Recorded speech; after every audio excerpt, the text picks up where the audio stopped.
بسم اللہ الرحمن الرحیم۔ معزز و مکرم سامعین کرام، آج ہم ذبح کے شرائط کے بارے میں انشاءاللہ بات کریں گے کہ کسی حلال جانور کو ذبح کرنے کے لیے کیا شرائط ہیں۔ تو یہ شرائط کئی قسم پر ہے۔ کچھ شرائط ایسے ہیں جو ذبح اختیاری اور ذبح اضطراری دونوں کو شامل ہے، اور کچھ شرائط وہ ہے جن کا صرف ذبح اختیاری کے ساتھ تعلق ہے، اور کچھ کا صرف ذبح اضطراری کے ساتھ تعلق ہے۔ تو جو شرائط ذبح کے دونوں قسموں کو عام ہے، شامل ہے، ان میں سے ایک یہ ہے کہ ذبح کرنے والا، جانور کو ذبح کرنے والا شخص عاقل ہو۔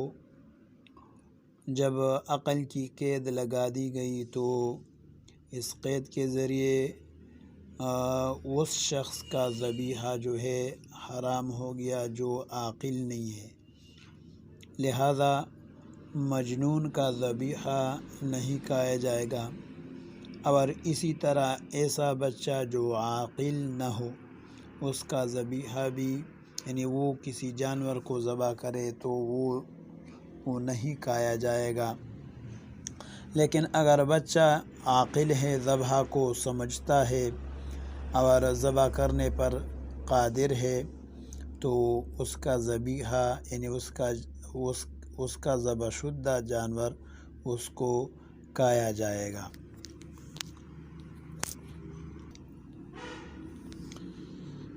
اور اسی طرح نشہ میں مبتلا شخص، چونکہ اس وقت اس کی عقل کام نہیں کرتی، اس لیے نشہ میں مبتلا شخص مدہوش کا ذبیحہ بھی حلال نہیں ہے۔ البتہ ذبح کے معاملے میں مرد اور عورت دونوں برابر ہیں۔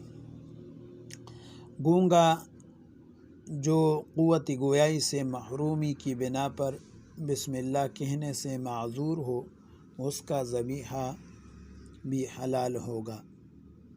یہی رائے امام مالک اور امام احمد ابن حنبل رحمہم اللہ کی بھی ہے۔ امام شافعی رحمہ اللہ کے نزدیک مجنون اور نشہ میں مدہوش کا ذبیحہ بھی حلال ہوتا ہے۔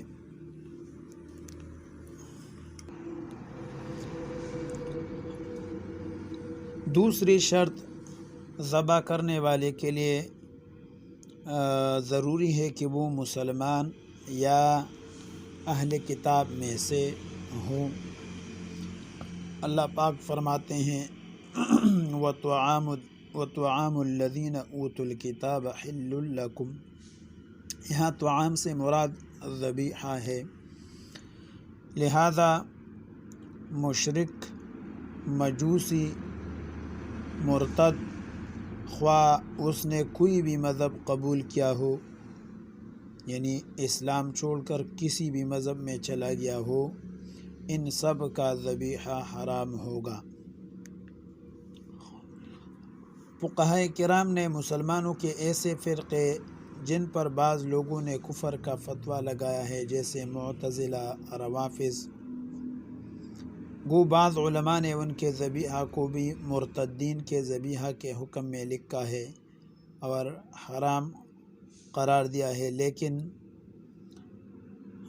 محقق عالم علامہ ابن حمام وغیرہ کی رائے، محقق علماء جیسے علامہ ابن حمام وغیرہ، ان کی رائے یہ ہے کہ ان کا ذبیحہ بھی حلال ہوگا، کہ ان کا درجہ کم از کم اہل کتاب سے کم نہیں،